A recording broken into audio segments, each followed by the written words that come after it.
At the bank of a small river in the north of Italy, a full Roman legion stood arrayed in fine order. They had come to a halt here, at the symbolic boundary of Italian land, after a victorious march southward from Gaul, new territory freshly conquered in the year 49 BCE.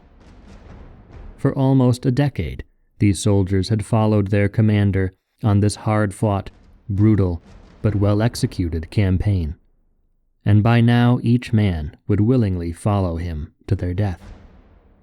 But here the 13th Legion had arrived at a crossroads. The roughly 6,000 troops knew that one of two fates awaited them on the other side of the little river. But which fate was theirs, they didn't yet know. All eyes rested on the solitary figure of their trusted commander, who stood apart from them at the bank of the Rubicon River, his red military cloak trailing in the wind at his back, his eyes trained on the far horizon. Gaius Julius Caesar remained deep in thought as the water flowed by.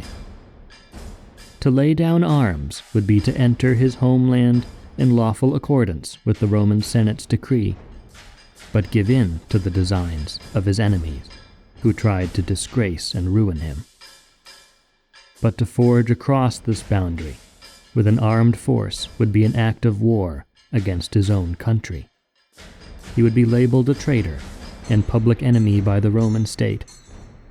But for all that, he would preserve his dignity and his own unstoppable hunger for glory. This momentous decision, one that would shake his world and echo through millennia, awaited him here and now, at the Rubicon's grassy brink. The path to this January day in the year 49 had been long and tortuous, having seen its share of success, tragedy, and betrayal. Caesar's meteoric rise had begun 11 years before, in an alliance with the man who was now his archenemy, the celebrated war hero and statesman Gnaeus Pompeius Magnus, Pompey the Great. Setting his sights on the pinnacle of power in Rome, Caesar had made a secret pact with Pompey, along with a third partner, the richest man in Rome, Marcus Licinius Crassus.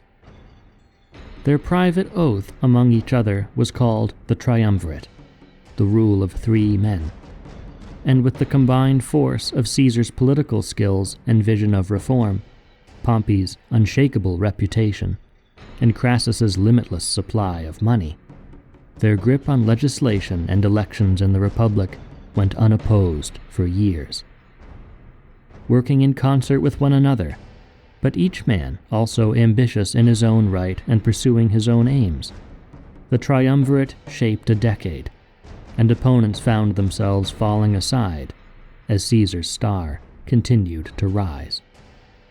In an even firmer show of friendship, Pompey had even married Caesar's young daughter, Julia, marking a union that went beyond the political and made them kin.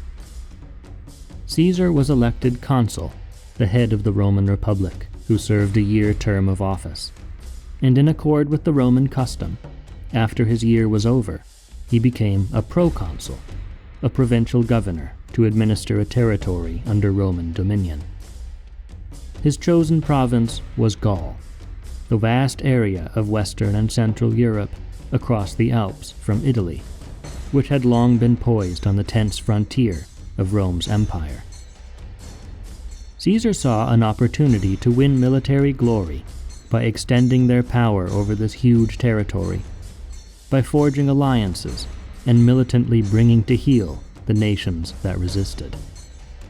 The Gauls had long been a foe of the Romans, ever since they had invaded and sacked the capital some 3.5 centuries before, and now Caesar's legions would bring both vengeance upon Gaul and new security for Italy.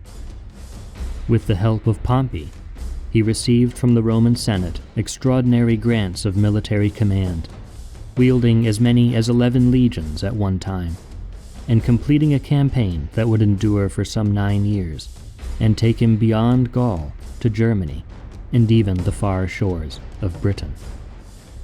During this time, hundreds of thousands, even millions, were sacrificed to Caesar's dreams of glory, Romans and Gauls alike. The cruel fates of the countless enslaved and slaughtered tribes of Gaul mattered little to Caesar, who, like so many other great conquerors, readily climbed to power on a ladder of human lives.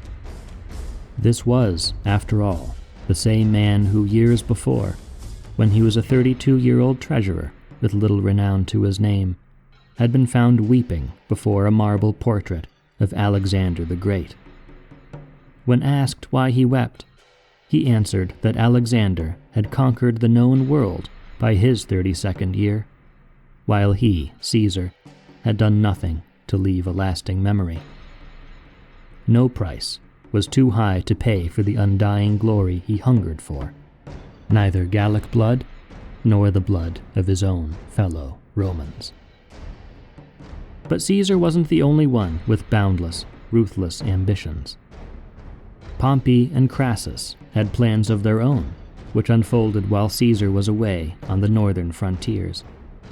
Pompey had been made governor of Spain for a term, and Crassus had been given the province of Syria. Crassus had already won some military fame of his own for defeating the rebel gladiator Spartacus in his younger years, but now he craved more. And to this end, he led an expedition into the Middle East, where he stirred up a war with the Parthians, the powerful nation that succeeded the former Persian Empire. In the year 53, Crassus met his end in a bloody massacre at Parthian hands near the town of Carrhae. His severed head was sent to the Parthian king Orodes, who, some say, ordered molten gold to be poured into its mouth, an ironic end for a man who built his life on unrivaled riches. Pompey, on the other hand, left Spain behind and remained in Rome, where he sought to win the favor of the Roman people, building a new stone theater in the city, the first of its kind, and staging lavish spectacles with gladiators and exotic beasts from the corners of the world. But all the while, Pompey was pursuing his own designs to be the first man in Rome, and, in Caesar's absence, he fell in more and more with Caesar's enemies, who stirred up his envy and ambition against the now famous conqueror of Gaul.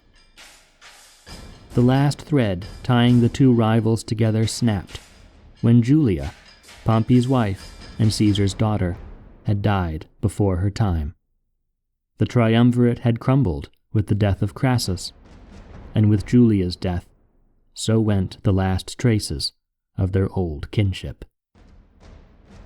During these years, Pompey's influence in the Senate increased until he was virtually the sole leader of Rome, and then it came time, in January of the year 49, for Caesar's legal right to command his armies to expire, for him to demobilize his legions and return to Rome as a civilian, his mission for the empire finished.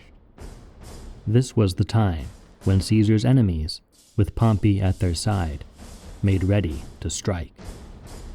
Caesar had gained a mighty reputation, and his opponents made plans to attack him upon his return, with the force of law or the force of arms, if need be. Pompey had an army of his own at his disposal, near at hand to Rome, and Caesar knew this well. A messenger was dispatched from the Senate to Caesar, relaying this order to give up his army. "Why should I send away my army, when Pompey still keeps his?" he replied. And later he sent word again to Rome, "If Pompey will give up his command, I shall do the same."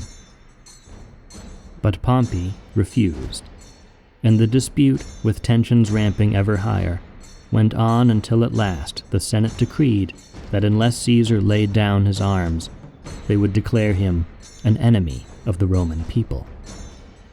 This ultimatum, made by a hostile Senate, with no concessions of their own, was little less than a declaration of war. Caesar was then at Ravenna, a seaside city on the southern border of his province. Just below this city flowed the little stream called the Rubicon, the limit of his province, and his legal command over tens of thousands of the willing soldiers at his back. To cross the Rubicon with his army intact meant open defiance of the Senate, the charge of treason, and a guarantee of violent civil war. And so the moment had come when Gaius Julius Caesar had to make the grim decision to cross treasonously or disarm in defeat.